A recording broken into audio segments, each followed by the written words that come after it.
Bismillah walhamdulillah wa salatu wa salamu ala rasulillahi wa ala alihi wa sahbihi ajma'in. So inshallah, today we are in continuing with the Tafsir of Surah Qaf, Surah number 50. We're starting with Ayah number 39.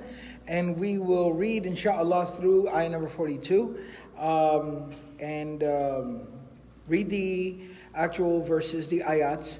Go through the translation, and then from there we'll discuss the meaning of the ayat inshallah. أعوذ بالله من الشيطان الرجيم بسم الله الرحمن الرحيم فاصبر على ما يقولون وسبح بحمد ربك قبل طلوع الشمس وقبل الغروب ومن الليل فسبح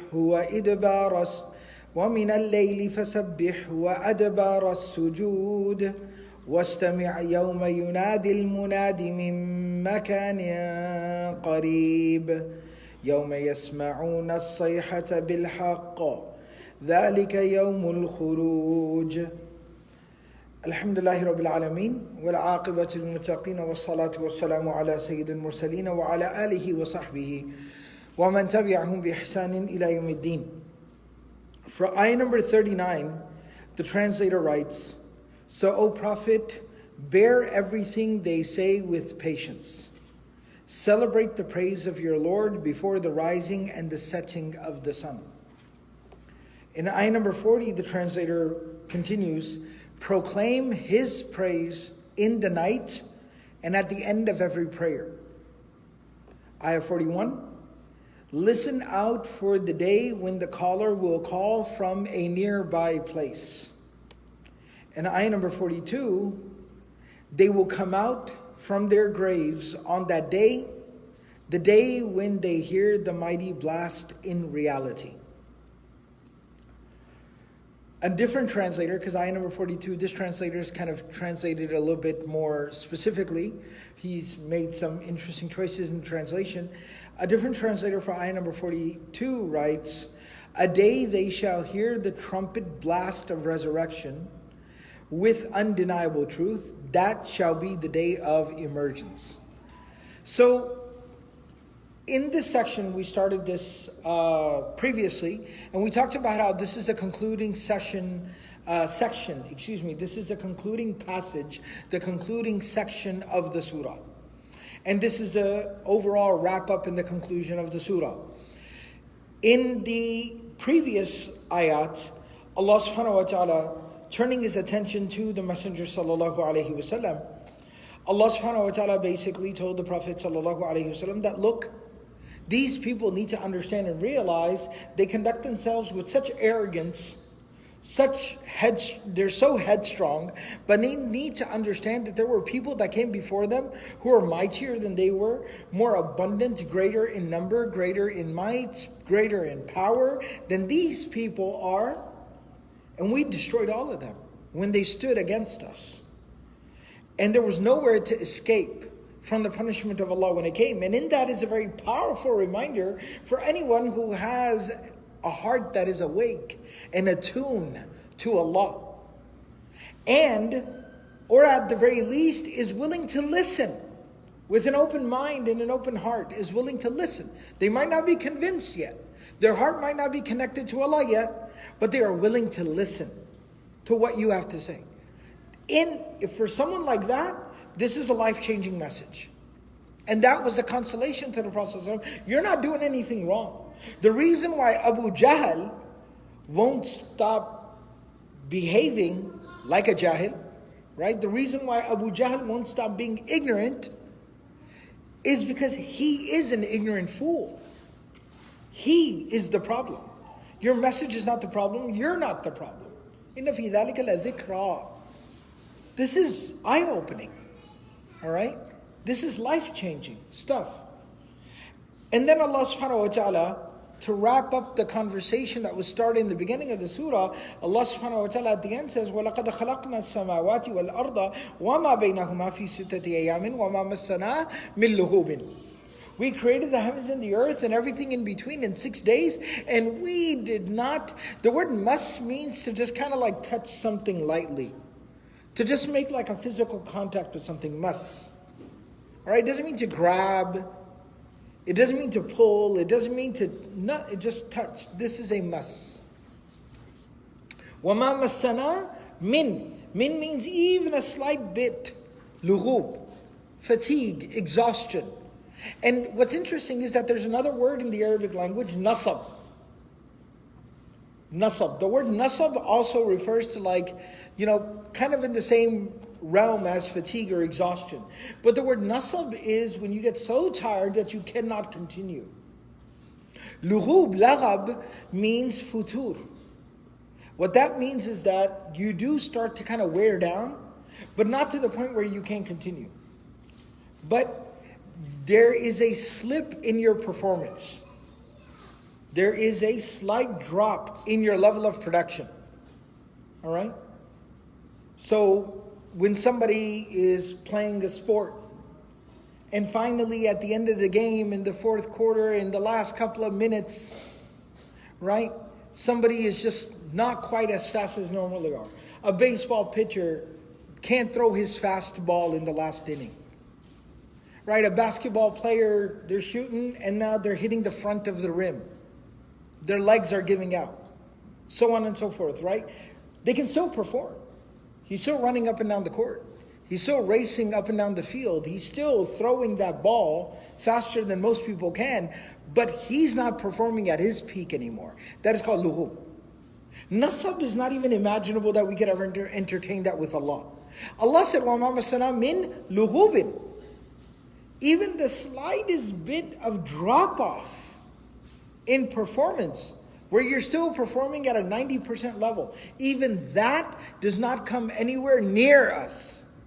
You know when you say forget that, that's nowhere near. We're nowhere near that. مَا مَسَّنَا مِن. It doesn't even come near us. It can't even touch us. Allah is saying. So that was Allah subhanahu wa ta'ala, as we talked about in the previous session, that's Allah subhanahu wa ta'ala putting the nail in that entire conversation. But Allah subhanahu wa ta'ala will come back to it, but really putting a nail into it logically, saying that if we didn't tire the first time, if we didn't even slip a little bit the first time we did it, why are you so skeptical about the second time? Do you not see how foolish that is? Can you not hear how unintelligent that conclusion is? All right? Now in this ayah, Allah subhanahu wa ta'ala completely, because as I said, this is a very common theme within the Quran where Allah consoles the Prophet Muhammad sallallahu alaihi wasallam. Personally, for me, it's always been my favorite things to look at within the Quran, where Allah consoles the Prophet ﷺ. Because it's so beautiful. Like Allah consoling the Prophet ﷺ, encouraging him. It's okay, you keep doing what you're doing the right thing. Right? But particularly here, because it's in the Meccan period, the mid-Meccan period, where things are really tough. I mean, people are turning against you, your own family members calling you a liar, your own uncle slanders you, calls you crazy. Watching your followers, your friends, your students, watching them being tortured, even murdered, it's not easy. It's very hard. And so here Allah turns His attention completely to the Prophet ﷺ. Fasbir. Be patient. And the word sabr, we translate it as patience, right? The word sabr was very interesting in the Arabic language. If you go to the etymology of the word, the origin of the word, it means to restrain something, tie something down. All right? And so it also means practice restraint. Don't lash out. Don't lash out. Because there's a higher expectation from you. Right? We see that quite often. Okay? A student can be acting out in class, get up, start screaming, throwing something. And what if the teacher picks up something and throws it right back across the room? Exactly. When I said the student is acting out, he didn't say nothing. I said when the teacher throws something back across the room, he said, psh, right? Because it's what's wrong with you? When the kid does that, you're like, feel bad for his parents, right? But when the teacher does that, you're like, wal ayadu billah. La hawla wa la quwwata illa billah.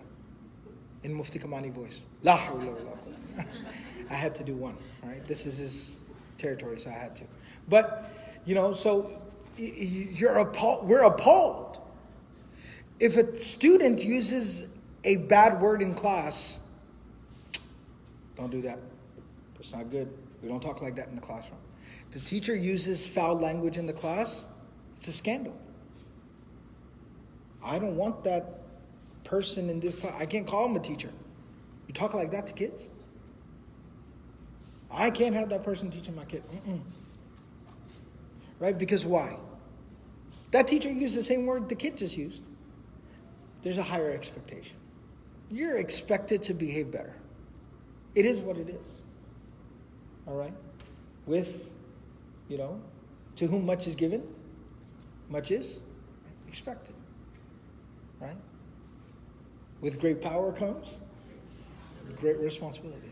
Or kama qala Uncle Ben, rahimahullah. All right? So it's true though. We laugh about it because of course, it's a comic book and stuff. But think about it, it's very, very true. You've been given a lot. We expect a lot from you.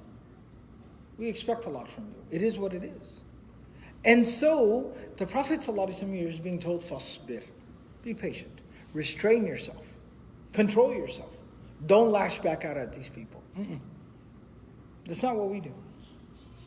And I don't want to digress too much from this ayah, but the best form of the study of the Quran is actually called Tafsir of Quran bil Quran. When you reflect on the Quran in light of other places in the Quran, when you start being able to put those pieces together, it's profound. Extremely profound. Right? So, in another place in the Quran, at the end of Surah number 16, at the end of Surah An-Nahl, at the end of Surah number 16, Allah subhanahu wa ta'ala talks to the Prophet sallallahu alaihi wasallam. When you know the backstory of those ayats, it breaks your heart. The backstory of those ayats, as mentioned by Imam As-Suyuti and others in Asbab al-Nuzul, is that those verses were revealed to the Prophet ﷺ after the Battle of Uhud. Hamza, the uncle of the Prophet ﷺ, was killed in that battle. He was targeted. He was assassinated. He was taken out. Wahshi was a sniper. And he was hired to come into that battle, sneak around, and specifically take out Hamza. And he was killed in that battle. He was martyred, shaheed. And then number two, then they went and mutilated his body to try to humiliate him and cause pain to the Prophet ﷺ. They ripped all of his clothes off.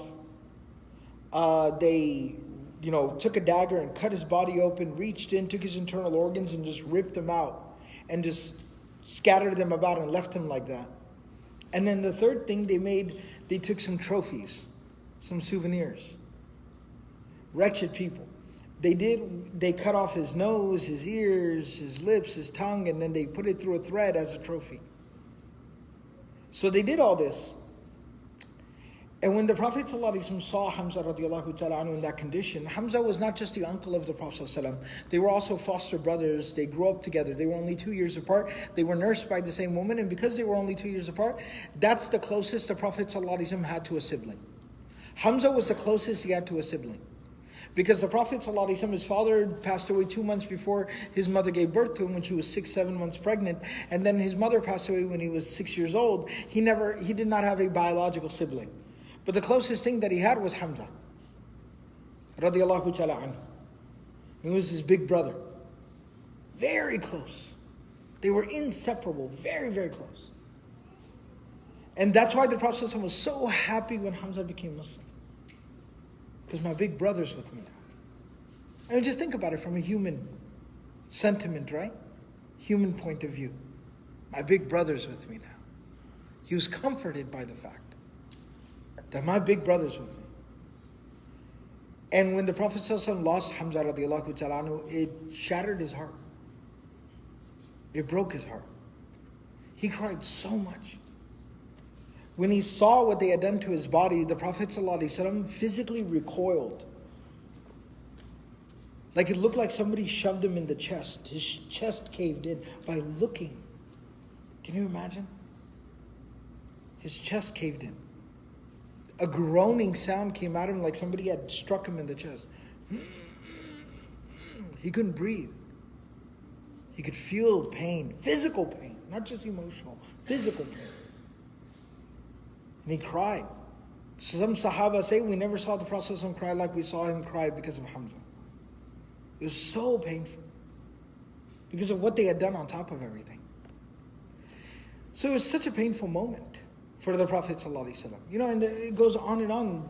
When they brought the janazah of Hamza, and then they were moving it, the Prophet ﷺ said, leave him here and bring the other janazahs, but leave Hamza here. And he just kept Hamza there for as long as he could. And he said, let me be close to him as long as I can. So it was so difficult for the Prophet ﷺ. And here's the thing. Before the battle of Uhud concluded, before the enemy left the battlefield, Abu Sufyan, who led the Quraysh army against the Muslims on that day, he went on top of a hill and he made an announcement before he left. And one of the things he said was, تَجِدُونَ فِي قَتْلَاكُمْ مُثْلَةً. You shall find that some of your dead have been mutilated.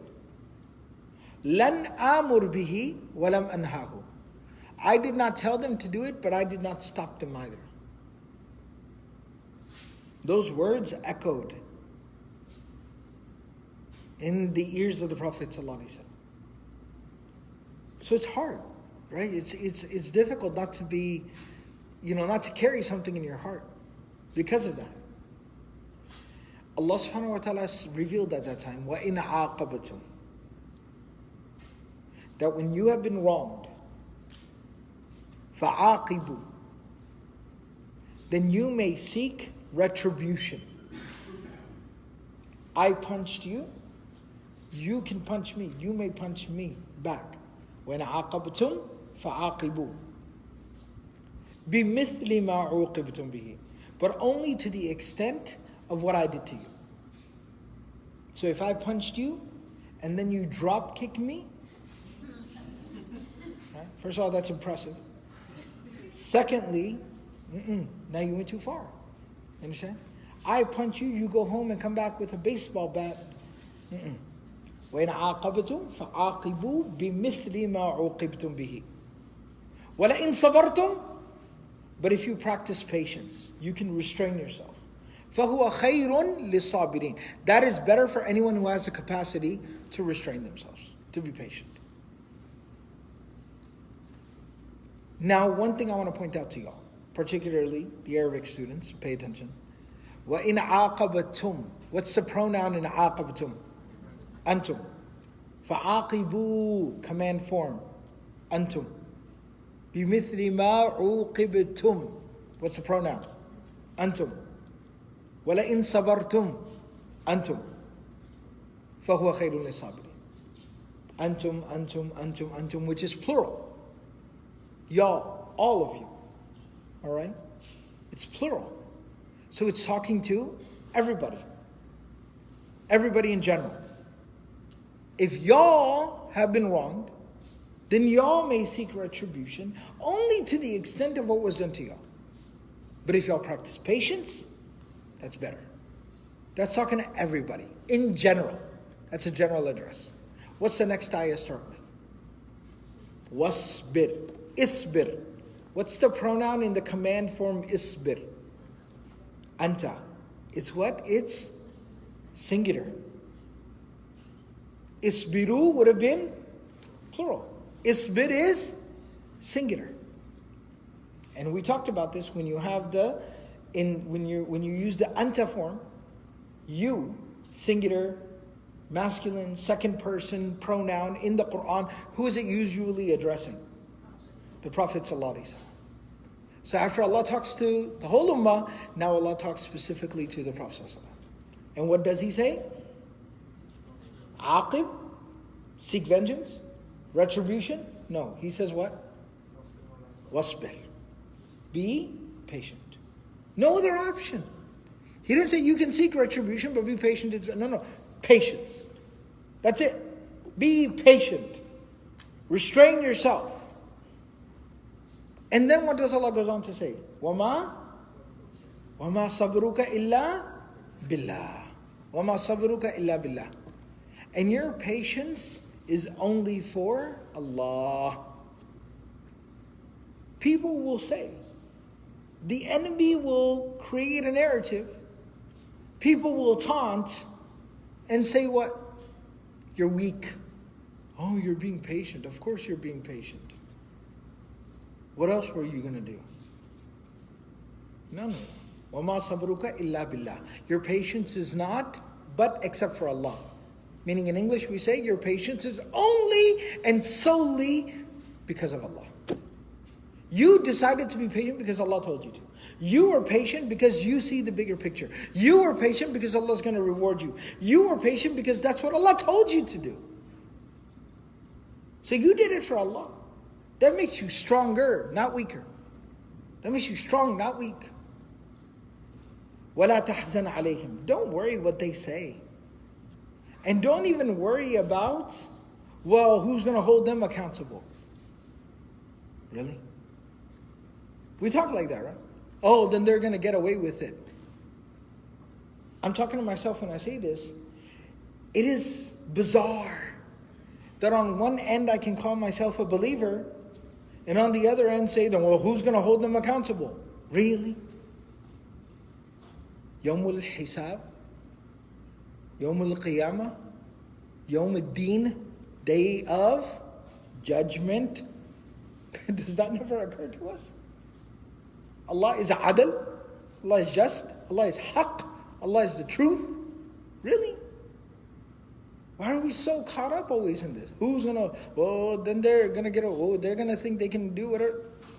You need to stop doing God's job, or trying to, or thinking that you can. We do our job, let Allah do His job. وَمَا صَبْرُكَ إِلَّا بِاللَّهِ وَلَا تَحْزَنْ عَلَيْهِمْ وَلَا تَكُ فِي ضَيْقٍ مِّمَّا يَمْكُرُونَ. And do not be bothered by their plotting and planning. إِنَّ اللَّهَ مَعَ الَّذِينَ اتَّقَوْا. Allah is always with those who are conscious of Him.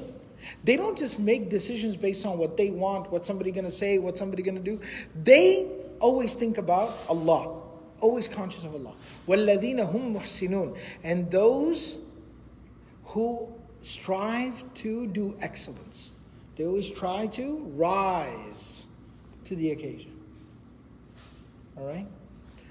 Anyways, that's a bit of a digression.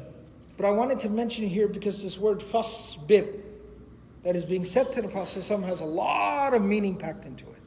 Very powerful. Okay? So now, coming back to the ayah number 39. Allah says to the Prophet ﷺ, فَاصْبِرْ عَلَى مَا يَقُولُونَ. Be patient upon, the word ala we often translate, but it means like in Arabic, how we translate to English, it's best translated as, be patient in the face of مَا يَقُولُونَ, what they say. A very simple kind of analogy or way to understand it that, our elders used to explain it to us. It's very simple, but it's quite profound.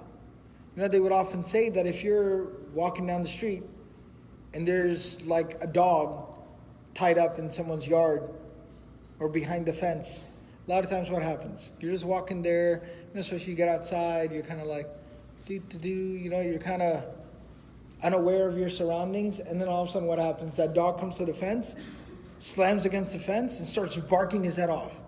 And what happens? You're like, oh no, like Malakul Maut is there, right? Like you freak out, right? You jump out of your skin, right? And you get kind of like bothered and kind of upset for a moment because you're kind of embarrassed that, you just almost soiled yourself, right? And there's a fence between you and the dog, right? So you get kind of embarrassed and you're like, stupid dog. Really? The dog is stupid? Really? The dog is guarding its territory. It's in the nature of the creature as Allah created it. You are the one sitting there hurling insults at the dog in a language the dog does not speak. And the dog is the one that is unintelligent. Sure. Okay? So that's the idea. When a dog barks at you, don't stand there and start barking back. Okay? So that's the idea. فَاصْبِرْ عَلَى مَا يَقُولُونَ. Let them say what they say. Don't bark back at them. Okay? وَسَبِّحْ بِحَمْدِ رَبِّكَ. وَسَبِّحْ بِحَمْدِ رَبِّكَ. And glorify and praise your Lord.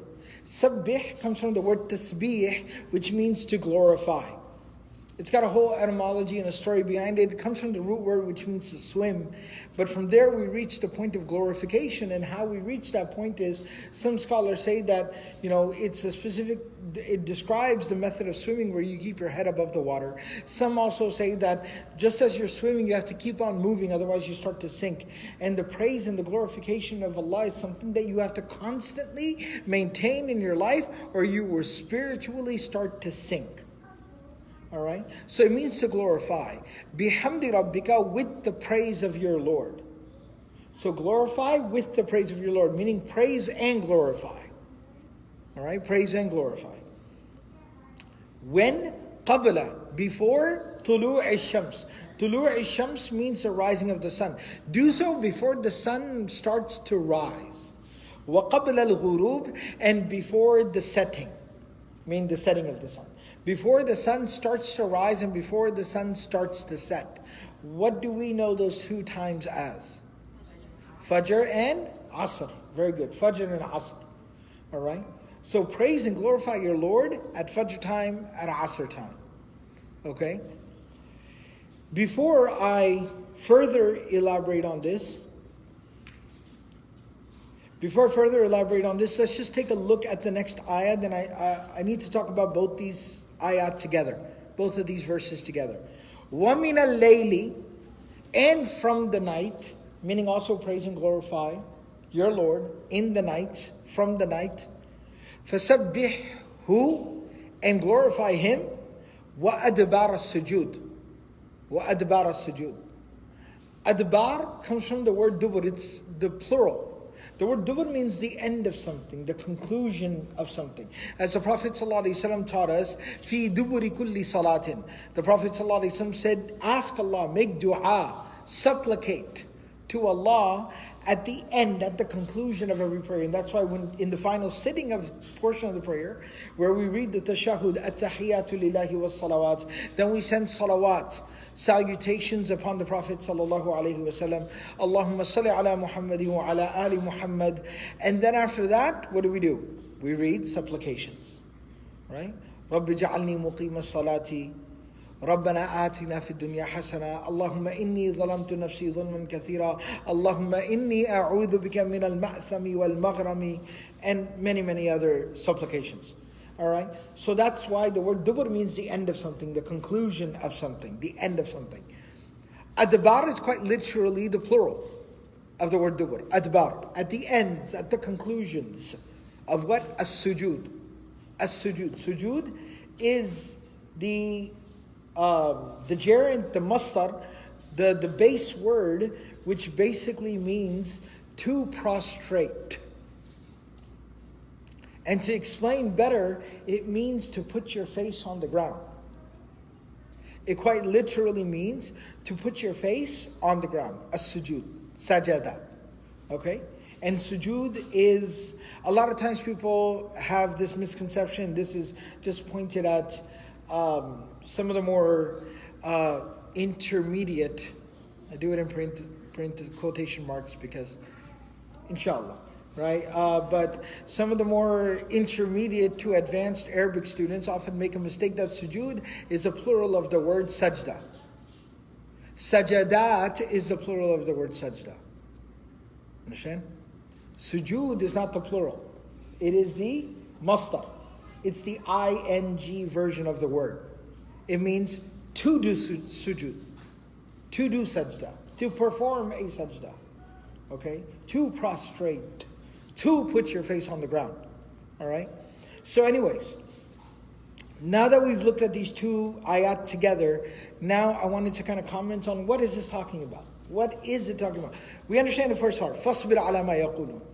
Be patient in the face of what they have to say. Let them keep barking. They're like that dog. A rabid dog behind a fence barking its head off at you. Let it go. What, are you going to sit there and bark back at a dog? No. Fasbir. Okay? But then it switches, it seems like it switches, but it really doesn't. It basically, if I may summarize, it says praise and glorify Allah. Now, what does be patient against what they say have to do with praise and glorifying Allah? What's the connection between these two things? What's that? You can do something better than barking. One thing the first idea is that you can do something a lot better and more productive. And that is praise and glorify Allah. With that, spend that energy in something much, much more beneficial and productive. Praise and glorify Allah. Secondly, the second thing is, let's be very honest here. Okay, let's be very, very honest. It's easy for me to say right now, oh, they're just barking, they're like rabid dogs, just yelling their heads off, ignore them, who cares? Mind your own business, ignore them, be patient, etc., etc. It's easy for me to say right now in just a vacuum like that. When you find yourself in that situation, it's hard. It's hard. People saying nasty things about you, nasty things to you, doing things to you, right? It's hard. And so you need some source of strength, comfort. And that's your source of strength and comfort where you will draw the energy and the strength to not devolve into a shouting match, a barking match with a rabid dog. The way you will find, where will you draw that strength from to stay strong? You will draw it from Allah subhanahu wa ta'ala. By praising, glorifying, praying, worshipping, turning to, talking to, asking Allah. Allah is your source of strength. Allah will give you the strength. And this theme is also found many places in the Quran. I spoke to you about the end, the conclusion of Surah number 16. The surah right before that, Surah number 15, also has a very beautiful ending and conclusion, Surah Al-Hijr. At the end of that, this is one of my favorite passages in the Quran. It's so powerful. Allah subhanahu wa ta'ala tells the Prophet sallallahu alayhi wa sallam that إِنَّا كَفَيْنَاكَ الْمُسْتَهْزِئِينَ إِنَّا كَفَيْنَاكَ الْمُسْتَهْزِئِينَ الَّذِينَ يَجْعَلُونَ مَعَ اللَّهِ إِلَهًا آخَرَ فَسَوْفَ يَعْلَمُونَ. We will deal with these people who are making a mockery of your mission. Those people that make other partners with God, they will soon, very soon, they will come to know what the truth of the matter is. وَلَقَدْ نَعْلَمُ, and we know, أَنَّكَ يَضِيقُ صَدْرُكَ بِمَا يَقُولُونَ, that your chest feels tight because of the nasty things these people say about Allah, about the Quran, about you, about your family, about your friends, about your father. We know it hurts. It's upsetting. We know that. فَسَبِّحْ بِحَمْدِ رَبِّكَ, but continue to praise and glorify your Lord. وَكُمْ مِنَ السَّاجِدِينَ, and be amongst those people who do sajda, sujood. Pray to Allah. That's where you unload all your hurt and your pain. وَعْبُدْ رَبَّكَ, and keep worshiping your Lord. حَتَّى يَأْتِيَكَ الْيَقِينَ, until clarity and conviction comes to you. And some translated it as death, until death comes and takes you. Until the afterlife. And then watch, Allah will deal with them there. Full justice. Every word, every sound, every syllable that came out of their mouth will be measured there. Nothing will escape. Allah subhanahu wa ta'ala is reckoning on that day. So that same theme is being reiterated here, where Allah subhanahu wa ta'ala is telling the Prophet sallallahu alaihi wasallam, don't pay any mind, any heed to these people. Ignore them. And find the strength to turn away from them. Turn the other cheek. Take the high road. Be the bigger person.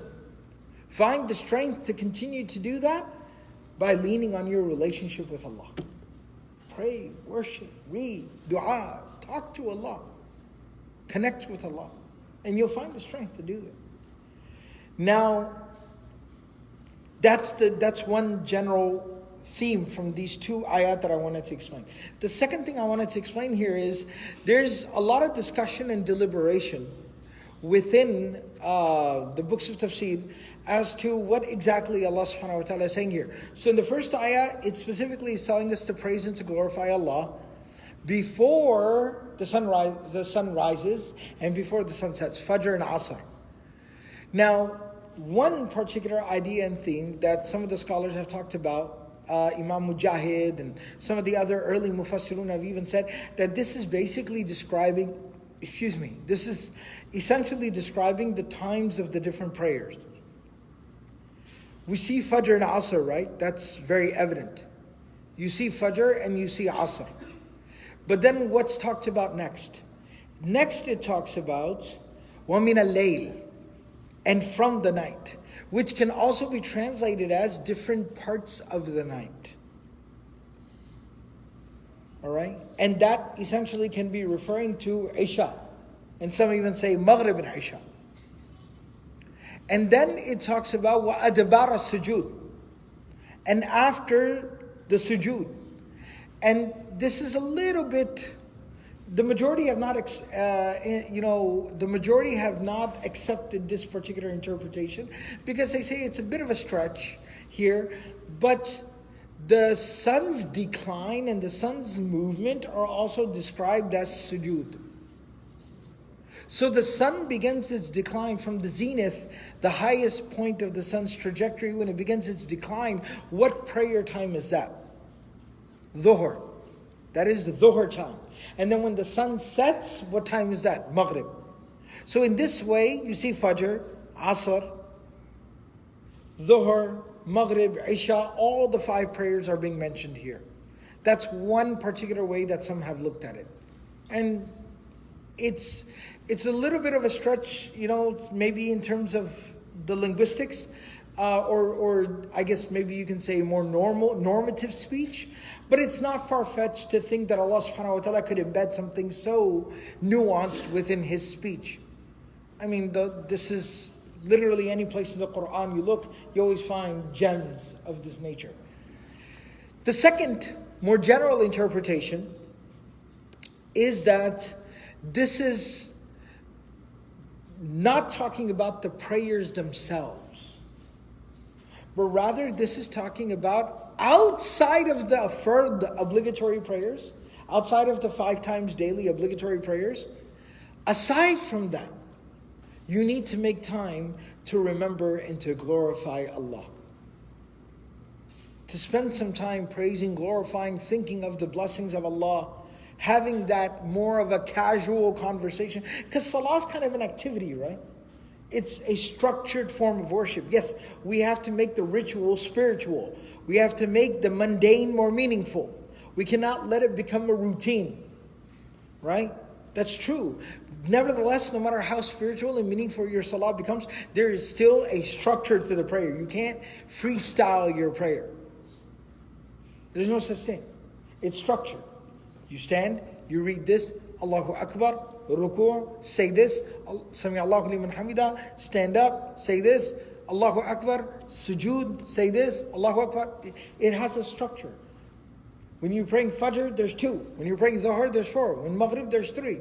It's a structure. So there is a bit of a discipline to the salah. But then after you're done praying, that's a time where you can basically now just talk to Allah. Pour your heart out. Say what's on your mind. Ask. You don't even know what you're supposed to. Oh Allah, I don't feel right. I don't know what I'm supposed to do. That is a real conversation. That is sincere. That is honest. Right? And so this is talking about dhikr and tasbih. Just making time to praise, glorify, talk to Allah outside of the structure of the salah itself. And that's where it's saying, after you've prayed Fajr, that's a very precious time to remember Allah. After you've prayed Asr, min al-layl, in the night, whether it be before you go to bed, the Prophet ﷺ had a whole routine, a regimen that he used to employ before he went to bed, just as we do. Right? This friend and family member right here. Right? So just as we have a regimen, a routine, the Prophet ﷺ had a regimen, a routine. Praising, glorifying Allah, Ayatul Kursi, Tasbih Fatima, Mu'awwadhatain, the last a couple of ayats of Surah Al-Baqarah. He had a regimen, he had a routine that he did. Right? So that tahajjud, of course, is a very precious, opportunity from Allah to connect to Allah. وَأَدْبَارَ السُّجُودِ, and whenever you're done praying. Immediately after your salah. Because Abdul bin Mas'ud radiallahu ta'ala anhu has this beautiful statement where he says, اِحْمَلُوا حَوَائِجَكُمْ عَلَى الْمَكْتُوبَةِ, save your needs for the next obligatory prayer. Carry your needs to your next obligatory prayer. It's an opportunity to have your prayers answered. So this is talking about that type of dhikr. There's a third opinion and position. That what I just shared is the opinion of Abdullah bin Abbas, Qatada, Dhahak, Ibrahim al-Nakha'i, Ali bin Abi Talib radiallahu ta'ala anhu, many great companions and scholars. The third opinion that some of them have, Imam al-Qurtubi rahimahullah ta'ala mentions this, is that it's kind of a little bit of both. The first part of the ayah, قَبْلَ طُلُوعِ الشَّمْسِ وَقَبْلَ الْغُرُوبِ, before the rising of the sun, before the setting of the sun, that's actually talking about the prayers themselves, Fajr and Asr. And then the next part of the ayah, وَمِنَ اللَّيْلِ, and from the night, وَأَدْبَارَ السُّجُودِ, is actually talking about just doing more dhikr, making time to talk to Allah. So the first part of the ayah is talking about prayer, second part of the ayah is talking about extracurricular activity, just like extracurricular spiritual activity, where you just talk to Allah, make dhikr, make dua, things like that. And that makes a whole lot of sense. That kind of covers all the bases. It's a good place, kind of in between the two. But that leaves that creates another question. That creates or presents another question. The next question that creates is that why is only Fajr and Asr being emphasized? Aren't there, how many prayers in a day? 5. Why Fajr and Asr? Specifically, why the first and the third? Why only 2 out of the 5? So there's 2 things. 2 answers to that question. Or 3, there are 3 answers to that question. Imam al-Razi rahimahullah ta'ala mentions. Number 1, a style that is present within the Quran is that sometimes something is mentioned not to be exclusive, but as a category, as a title of an entire category. So when it's presenting Fajr and Asr, it's not only saying Fajr and Asr, it's saying all your prayers like Fajr and Asr. Like Fajr and Asr. The second answer to that question is that the reason why Fajr and Asr are being emphasized, and there's a hadith in Bukhari and Muslim in which the Prophet ﷺ says, "Man salla al-bardain dakhala al-jannah." Whoever prays the 2 prayers when the daytime is cool, right? And that's referring to Fajr and Asr. He explains himself, Fajr and Asr, has entered paradise. But I thought you have to pray 5 times a day.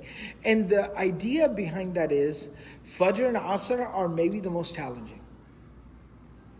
And that's something that, a lot of times the commentaries say, well, they were farmers or things like that. And so Fajr and Asr, if you look today, right now as well, Fajr and Asr are still the hardest. Look at it. Why? Because Fajr is, of course, Fajr. We all know. That requires no explanation. All right? Shaitan wins way too much. Right? And Asr, think about Asr. Asr is when the daytime is ending, slipping away. Those daylight hours are slipping away. Think about where you find yourself at Asr time.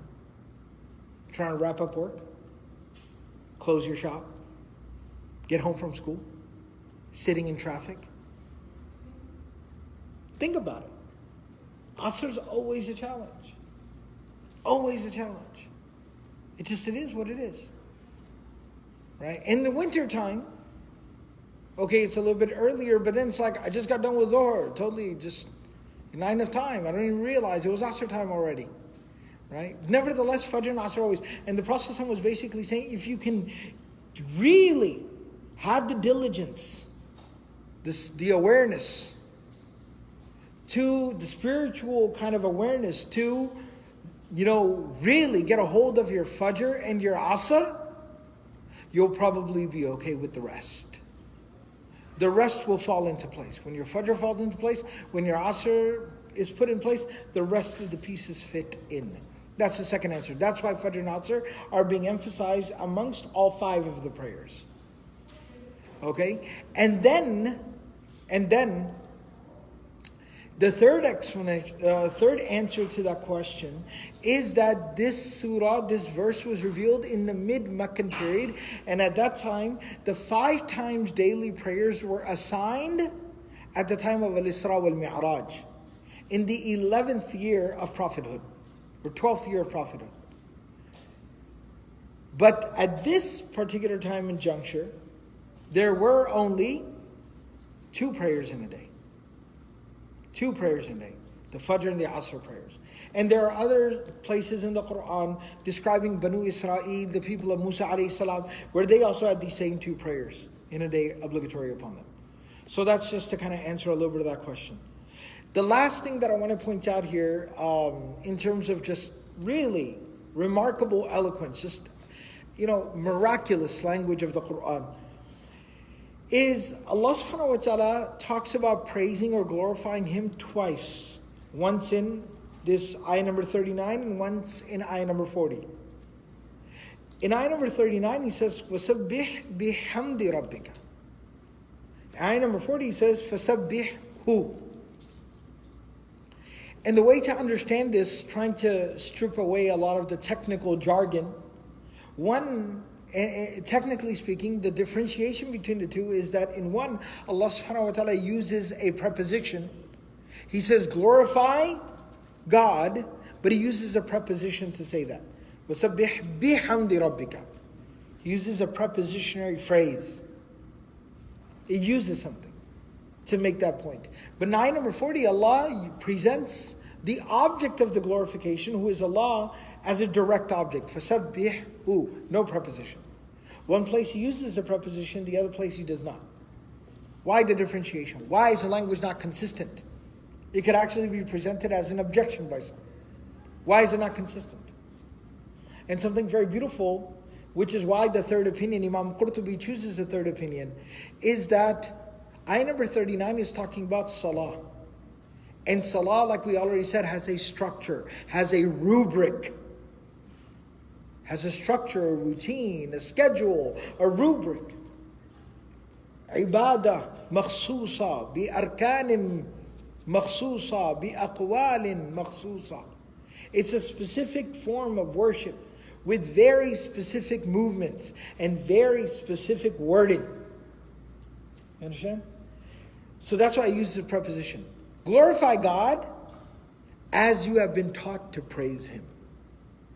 But when it talks about just doing dhikr, reflecting, thinking, pondering, talking to Allah, just pouring your heart out, there it presents it with the direct object. فَسَبِّحْهُ.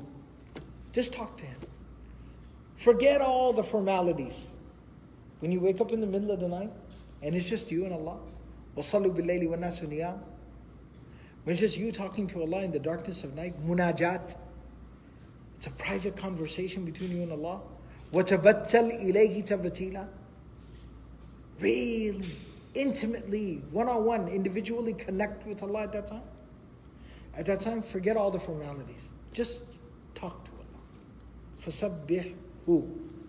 And so the direct object is brought. It's quite remarkable, that level of specificity in the language of the Quran.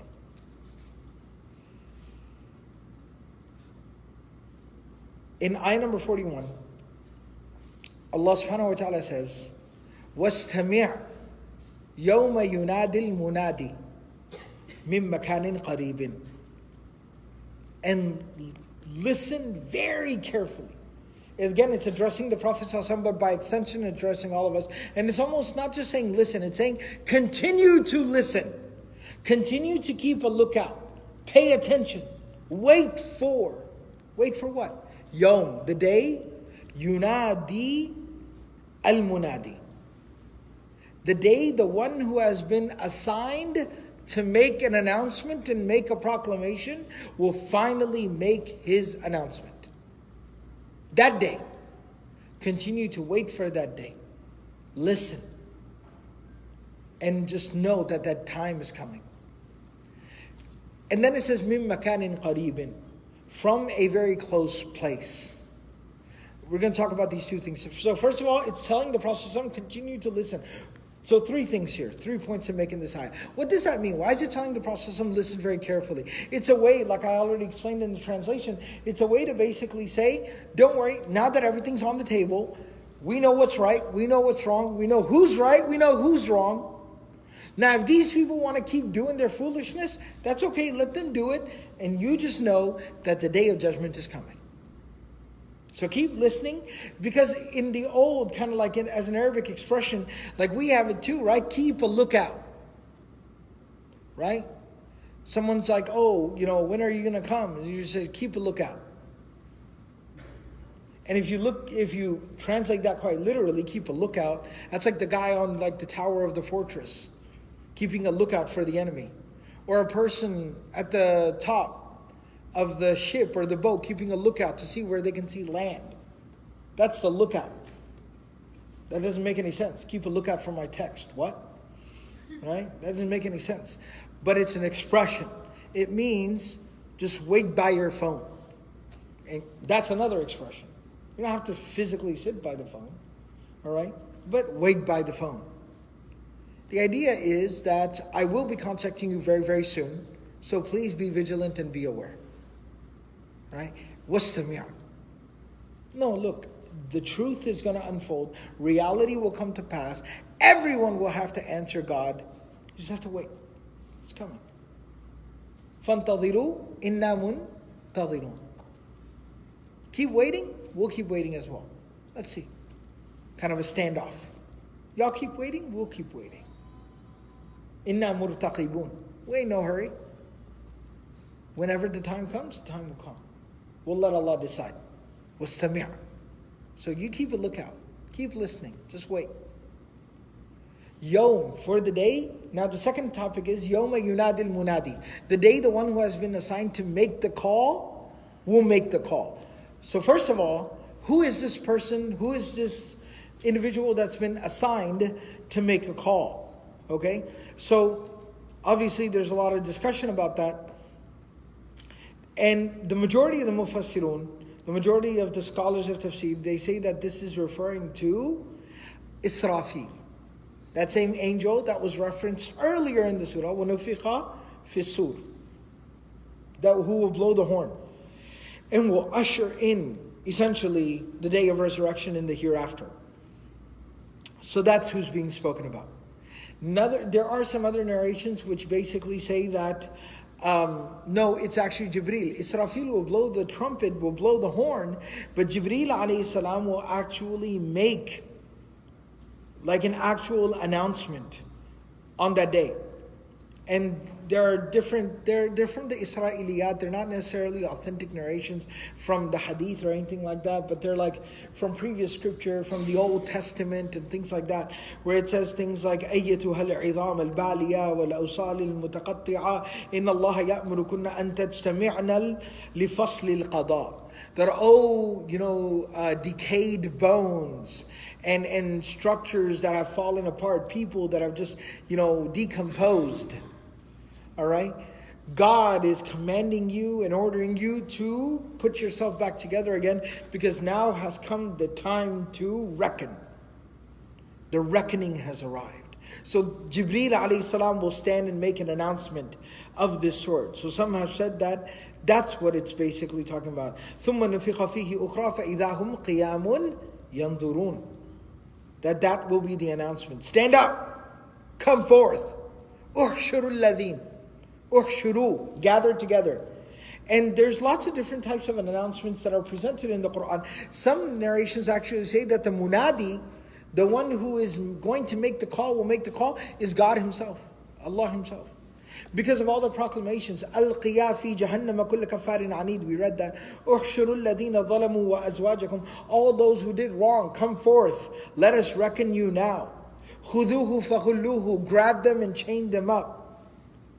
يَوْمَ يُنَادِيهِمْ أَيْنَ شُرَكَائِي, Allah will tell them, where are all those partners that you associated with me? أُدْخُلُوهَا بِسَلَامٍ, it won't only be doom and destruction. The good people will be told, enter into paradise peacefully and safely. ارْجِعِي إِلَىٰ رَبِّكِ رَاضِيَةً مَرْضِيَّةً, now come to your Lord.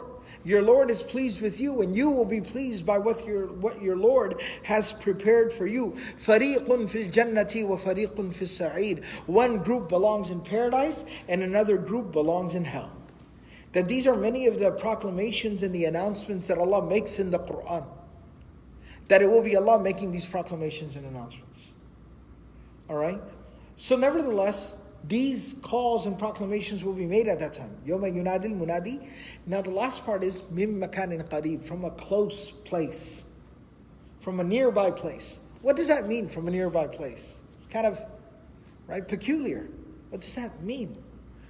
So some have said, and again this kind of comes from the Old Testament and Israeliyat, not necessarily from authentic narration, so we can't verify this, but those same narrations that talk about Gabriel making those announcements, that decayed and decomposed bones and bodies come together for the reckoning before your Lord, that Jibreel alayhi salam will descend at the place of Aqsa, at the place of the earth, that is Masjid Aqsa. Alright? He will descend there, and from there he will make that proclamation. And the Old Testament talks about, why is that Makanin Qareeb? Because that is, said to be the center point of the entire earth. That from there that proclamation will be made. But again, that's in the Old Testament. Allah knows best. We can't confirm or deny. The majority of the scholars of tafsir, including the Sahaba like Ali bin Abi Talib, Abdul bin Mas'ud, Aisha ibn Abbas radiallahu ta'ala anhum ajma'in, they all say the word min makanin qareeb is actually an expression in Arabic. And when you say from a very nearby place, he's calling you from a very nearby place. In Arabic, that is like, we kind of say like, it's just around the corner. When is it literally around the corner? No. What you mean is that it's not too far away. Death is around the corner. Well, then I'm going a block down the street. Why would I hang out here if death is around the corner? It's not meant literally. Death is around the corner, meaning death can come. The Prophet ﷺ used similar types of expressions, where the Prophet ﷺ said, "Bu'ithu ana wa sa'a kahatain." I and the day of judgment, the distance between me and the day of judgment is like this. And he said like this, with his fingers. That's not meant to be taken literally, but it's an expression, it means closeness. And that's what this means, مَكَانٍ قَرِيب. That this moment when the proclamations are made on the day of judgment, you keep thinking about, like Allah says in the Quran, سَأَلَ سَائِلٌ بِعَذَابٍ وَاقِعٍ. Right? لِلْكَافِرِينَ لَيْسَ لَهُ دَافِعٌ مِنَ اللَّهِ ذِي الْمَعَارِجِ. Or what am I thinking about? Same? Is this Surah Al-Ma'arij? What does the ayah say? إِنَّهُمْ يَرَوْنَهُ بَعِيدًا. إِنَّهُمْ يَرَوْنَهُ بَعِيدًا. They keep talking about it like it's never going to come. Never going to come. وَنَرَاهُ قَرِيبًا. We are telling you that it's close. Allah talks about the Day of Judgment saying, they keep talking about the Day of Judgment like it's never going to come. But we're telling you it's here. Qareeb. Close. And that's what min makanin qareeb means, at that moment when those proclamations are made might sound like, when is that ever going to happen? That's a whole nother just eternity away. There's a whole nother just world. No, but Allah is saying min makanin qareeb. It's a lot closer than you realize. May Allah subhanahu wa ta'ala allow us all to prepare. So with that, inshallah, I know that we had read through ayah number 42. But we'll conclude there, inshallah, and we will hopefully, bi'idhnillah, finish ayahs 42 through ayah 45, the last 4 ayats. Bi'idhnillah, the hope is that we'll finish that in tomorrow's session, inshallah, which is Thursday. We still have a day of tafsir after that, Friday, and what we always try to do on the last day of the tafsir is that we go through the entirety of the surah.